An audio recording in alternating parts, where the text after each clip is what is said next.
Hello and welcome to Buckeyes Tomorrow Morning. I am your host, Tony Gerdeman. Today is Wednesday, June 14th. The Indiana game is in 81 days, and the Michigan game is in only 165 days. If you've been in Buckeye Huddle for the last couple of days, you've seen we've been had plenty of camp coverage, bunch of stuff going on there, some podcasts as well, certainly some coverage, recruiting coverage from Mark and Alex. All kinds of good stuff, plenty of insight and intel on a bunch of the nation's top prospects on our message board right now.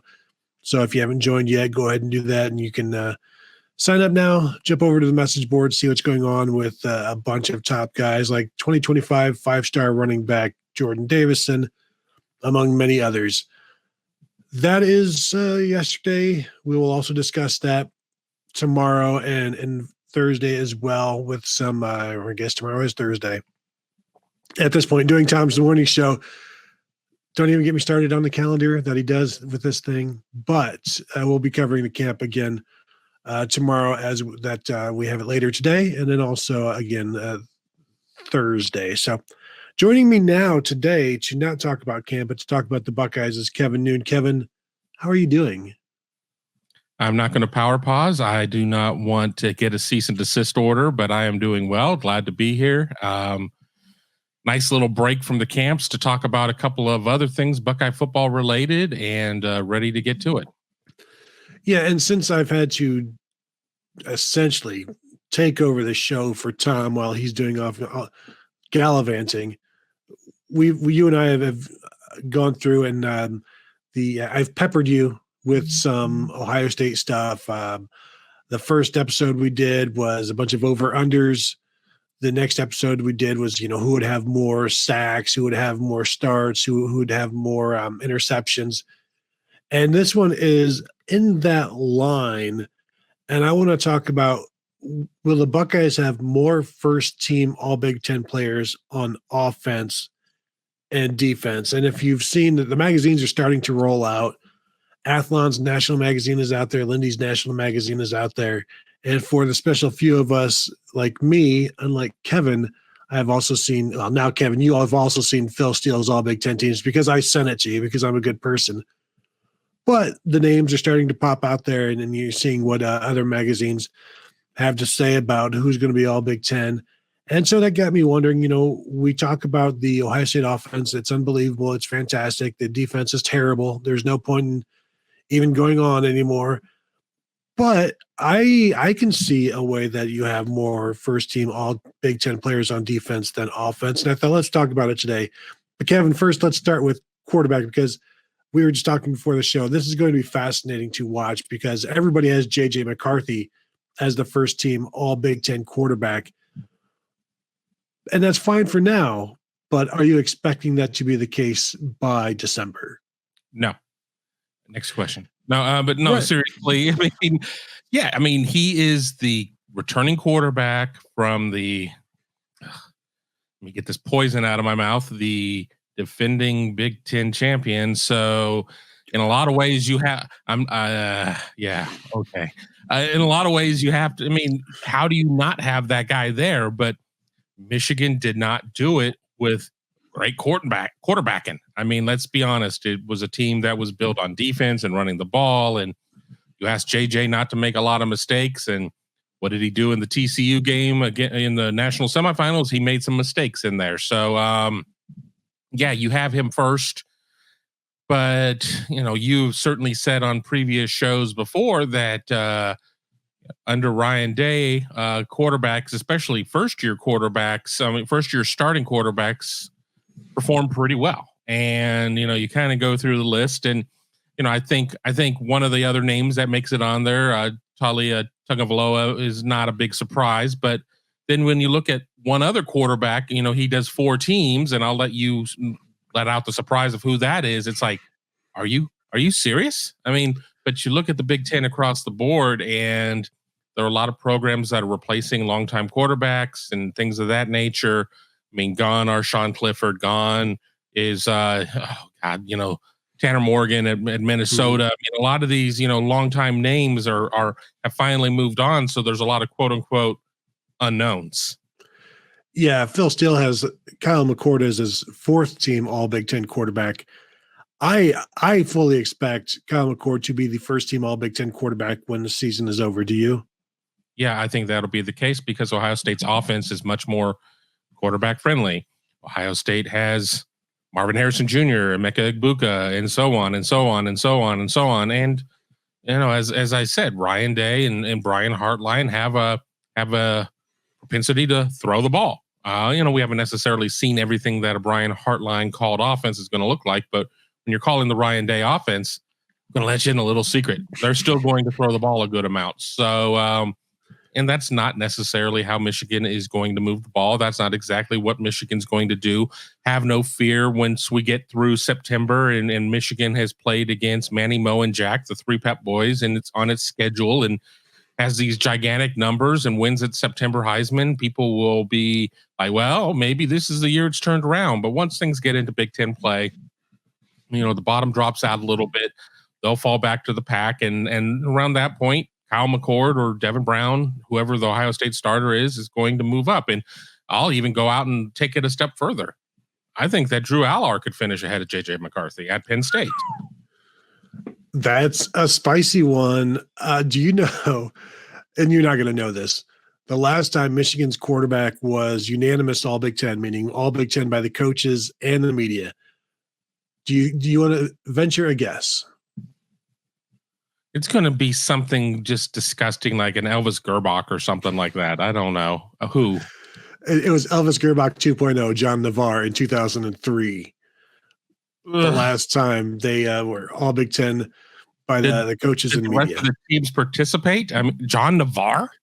Well, number two, the second team All Big Ten quarterback, Jeff Smoker from Michigan State. Craig Krenzel was not able to make that list, unfortunately for him. But as I've said before, the last time Ohio State's starting quarterback, was not the first team All Big Ten quarterback is 2015. The time before that was 2011, which are the only 2 years since 2011 that Ohio State has had a quarterback controversy and had two different starting quarterbacks. In 11, it was Braxton Miller and Joe Bauserman. 15, it was JT Barrett and Cardale Jones. If Braxton Miller is the starting quarterback for 2011, maybe he wins it. Probably not over Russell Wilson, but if it was just JT Barrett or Cardale Jones in 2015, one of those guys would have been All Big Ten. Instead, they were, we all know what happened in 2015. Moving to running back, because we may only do offense today. We may only get through skill positions. And just so we're not leaving people hanging, the third quarterback on that list was Tanner Mordecai, the new transfer to Wisconsin. Yeah, that's, and he did not have the strongest spring. Now these magazines come out. They try to come out after spring. Like you've got all of the information from spring and then you put it out there. But again, Wisconsin's planning to throw the ball. Tanner Mordecai has, I think, like 7,000 yards passing the last 2 years. But again, I'll side with Ohio State's track record there.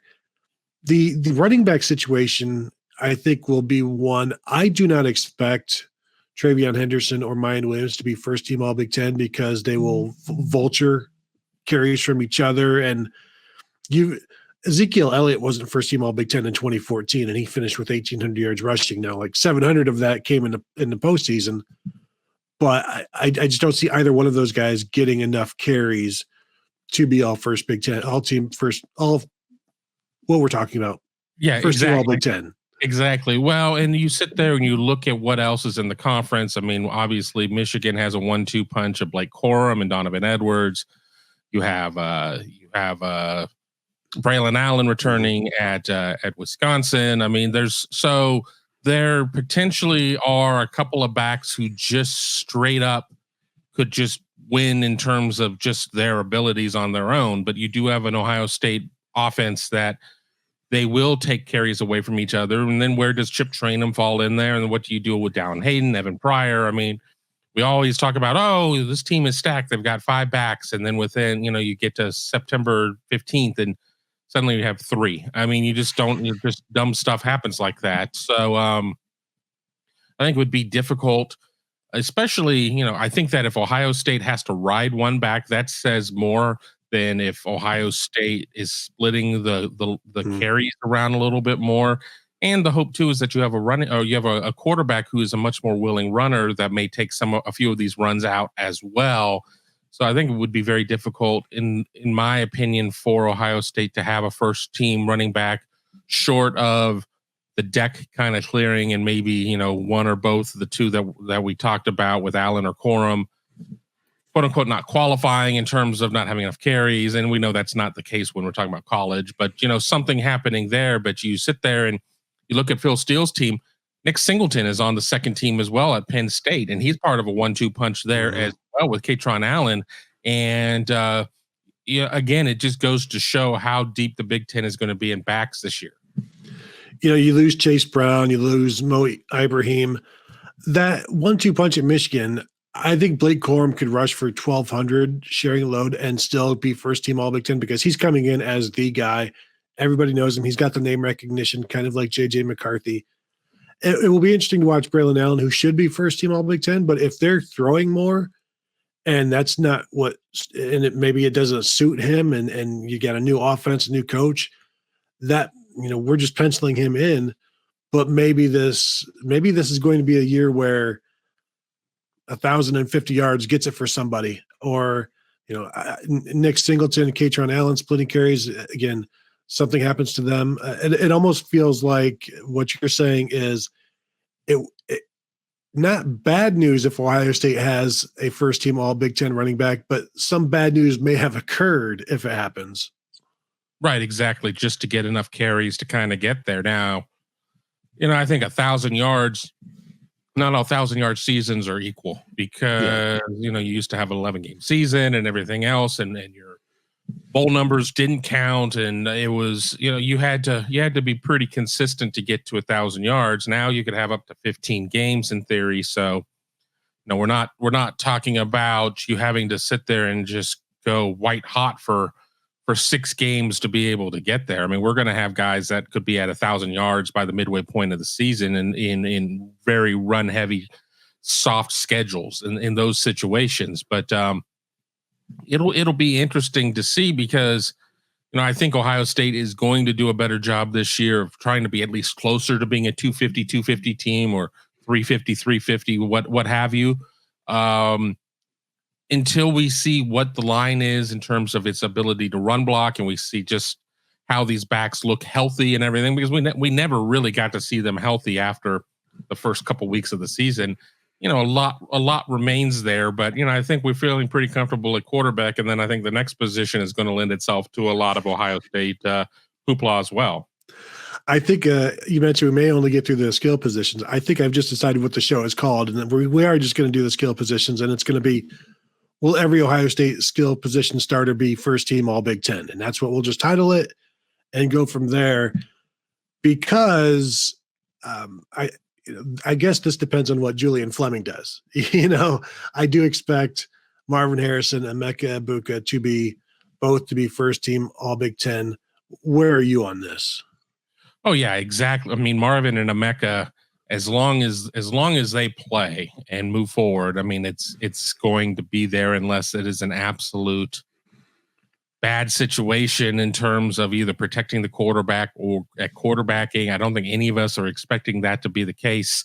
So you have two of the spots right there. We know that a lot of Big Ten first teams are going to be 3 receiver, 1 tight in terms of how they do it. Who is that third receiver? Is it a Julian Fleming? Is it a Jaden Ballard? Is it a young guy? I mean, do you sit there and after you get out of Indiana, do you get into the two lesser thought of games being Youngstown State and Western Kentucky?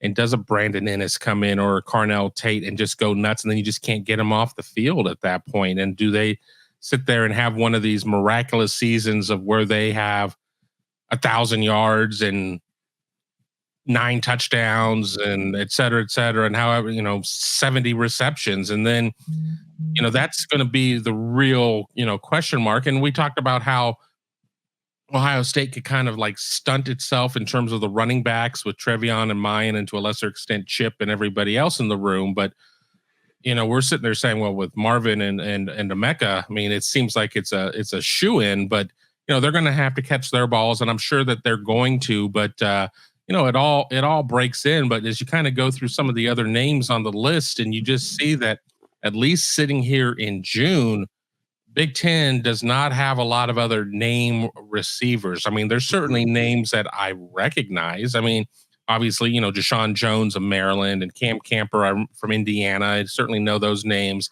Isaiah Williams, I don't know. I didn't watch a lot of Illinois last year. I mean, on the third team, you've got Cornelius Johnson of Michigan, somebody who, wasn't necessarily one of the most consistent guys in terms of just putting up numbers on numbers on numbers, but came up in big points. Keandre Lambert-Smith for Penn State is somebody that I think that who's sitting on the third team. I think that could step up and have a pretty decent year, but we'll have to see what Drew Allar is, because again, it takes two to tango there, and really more than two in terms of line protection as well as good quarterbacking. Yeah, and we pencil in Egbuka and Harrison, but Kyle McCord is not CJ Stroud, and so you'll have to see where things go there. TJ Sheffield at Purdue, you lose. That offense is going to change a little bit, but still they're going to throw the ball. That's a name that some Ohio State recruiting fans may recognize from a few years back. Unfortunately, in terms of all of the starters being first team All Big Ten, the Big Ten goes with, I think, 2 running backs and 2 receivers. So they do not have a third receiver. And they don't. Damn you, Phil, for messing with us and going 2 backs, 3 receivers. I mean, you would always win if you could sit there and put like 12 guys out there. But it feels like this is 2023. Go ahead and go with 11 personnel. Go with 3 receivers at this point, because going with 2 running backs, that's a little old school. This is not 1992. Split backs and things like that. It might be time to get into modern day football. And if you want to keep it 2 backs, I'm fine with that. Just throw in a third receiver. Unless you get 4 linebackers, I mean, on a lot of these teams. So I mean, we're playing 4D chess here. But again, the Big Ten, it's 4-3-4, and so there's no nickel. There's no. Do not play 3-4 in the Big Ten. That's an SEC thing. We don't do that in the Big Ten. But just Emeka Egbuka was second team by both coaches and media last year. Charlie Jones, first team from smartly transferred from Iowa to Purdue and now is off to the NFL. So there is a first team spot available. Tight end, Cade Stover was third team media last year. I think he's going to, I think he's going to have a better year than last year. But again, Kyle McCord isn't CJ Stroud. I think he's still in line for a pretty good year. But you've got Luke Lachey at Iowa, and you've got whatever Michigan's going to do with their tight ends. Although Luke Lachey and Eric All may rob each other of catches as well. So I think there's a possibility that Cade Stover is that guy. And I think Athlon even has him first team All Big Ten. Yes, certainly you look there. I mean, Brevin Spanford at Minnesota, but what does that offense look like? We just don't know. There's a lot of things that are unknown in terms of how their quarterbacking position is. I mean, you sit there and you say that McCord or Brown are not Stroud, and that's a 100% fact. That's just what it is. But a lot of times the tight end ends up being a little bit of a safety net. If you're having to do, I mean, if you're under duress and you're moving the pocket and it's collapsing, a lot of times you're going to sit there and look for that tight end releasing. Ohio State runs so much 12 that you're going to have a couple out there, but whether it's Joe Royer or whoever is the second tight end, I think that Cade Stover is still kind of your pass catching tight end at that point. So in a lot of ways, he could benefit in some of the early parts of the season as Ohio State is implementing more and getting whoever the quarterback is more and more up to speed and things of that nature. And the line is coming together. If you're not able to run some advanced routes, that take some time to come together. So I think there's a very good chance, and you wonder who's going to be backing up Colston Loveland at Michigan at tight end. Are you going to have some cannibalization there as well because of Jim Harbaugh's affinity for multiple tight ends and things that they do there? I mean, again, Ohio State's going to run 2, but there's never really been a case of where it has been 2 guys out there that are like that, 4th receiver or anything like that. One has been more of a a blocker or a fullback or whatever, kind of a Mitch Rossi type of situation. So I'll be interested to see kind of how that shapes up. Yeah, one is Luke Farrell, the other is Jeremy Ruckert. One is the blocker. I do think Colston Loveland is probably going to have a big year for Michigan. And, I don't know who they have behind him, but I didn't know who Colston Loveland was before last season. And he came in as a freshman and surprised a lot of people. So that will do it for today. Thank you, Kevin, for joining us and getting through this. I don't know if we'll ever revisit this again. I just think Ohio State is probably going to be pretty good on offense. I know Kevin thinks the new starting quarterback, there's a bunch of iffy stuff there. Just keep an eye on this kid, Kyle McCord. I've got a feeling. Also keep an eye on us at BuckeyeHuddle.com. As I said, we've got camp stuff going on, talking to all kinds of players, all kinds of prospects, all kinds of intel going on there. So now is a perfect time to become a member. It's June. It's camp season, official visits, all kinds of stuff happening on the recruiting trail. So if that is your scene, you should be at Buckeye Huddle. You can also find us at youtube.com/Buckeye Huddle, facebook.com/Buckeye Huddle. Go ahead and hit us up at any of those places where you see fit. So thank you all for tuning in, and we'll talk to you guys tomorrow.